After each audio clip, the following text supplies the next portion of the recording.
For Black folks, it's always like there isn't a separation between like physical and spiritual, which is so beautiful, and also was like a huge aha moment realizing that, because in kind of like the dominant Western colonial herbalism, which is like, if you go to a bookstore or if you go to a herb school, that's pretty much what you're learning.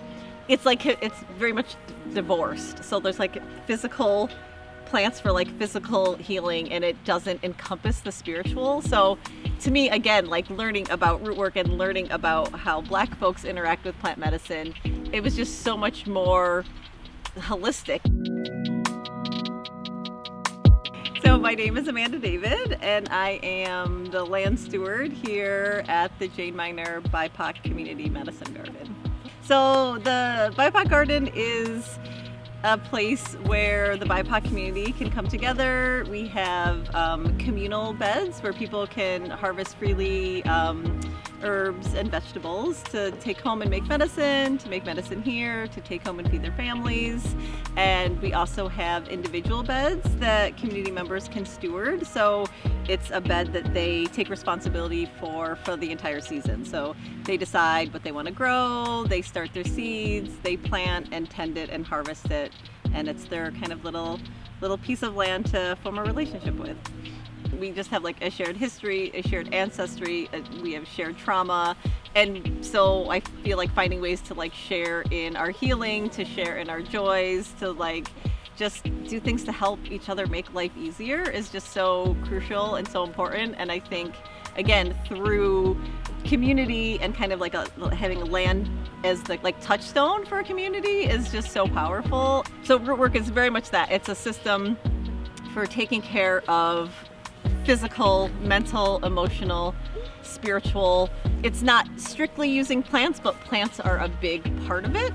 Well, the colonialism has gone very hard to like disconnect this from us, to like steal our knowledge. And yet, despite all of that, like it still carries on. It's just really like a beautiful testimony of like the strength and resiliency and the brilliance of Black people. So again, like consciously tying back into that, I think is just so powerful. I was also very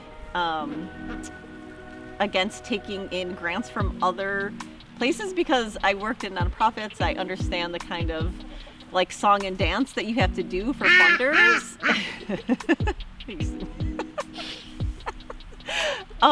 And I never wanted to do that. Like I never wanted to like play up Black trauma to get funds. I never wanted to just have to kind of like sell my soul to get money, even if it was to do good things with it.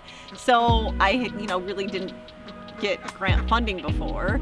So enter the Black Farmer Fund, where it's like, oh my God, like this is funding that is like nourishing and supportive and is like I can just be myself and tell the truth about what we're doing and just build community. Like so amazing.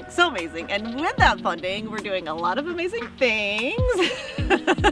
So we're doing a lot of like expansion in the garden. We were able to like cut down trees and clear a bunch of shrubs. We're building a fence. We're gonna put in a pavilion, and we're gonna put in like a little cabin tool shed, and that's gonna house, we have like a free egg fridge since our lovely chickens make a bunch of eggs, and so we give those away for free. So we're gonna have a fridge in there for free eggs.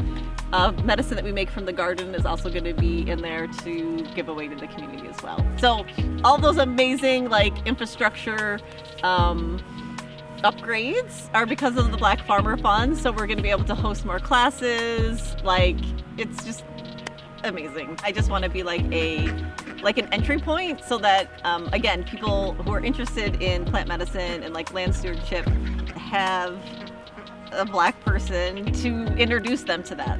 To me, like I feel like it's everything. I feel like all the answers to our problems can be found through connection to the land. I'm not trying to like figure out necessarily what those answers are for people, but I think in just bringing Black folks, like returning them to the land, returning them to their ancestral medicine, that's going to come.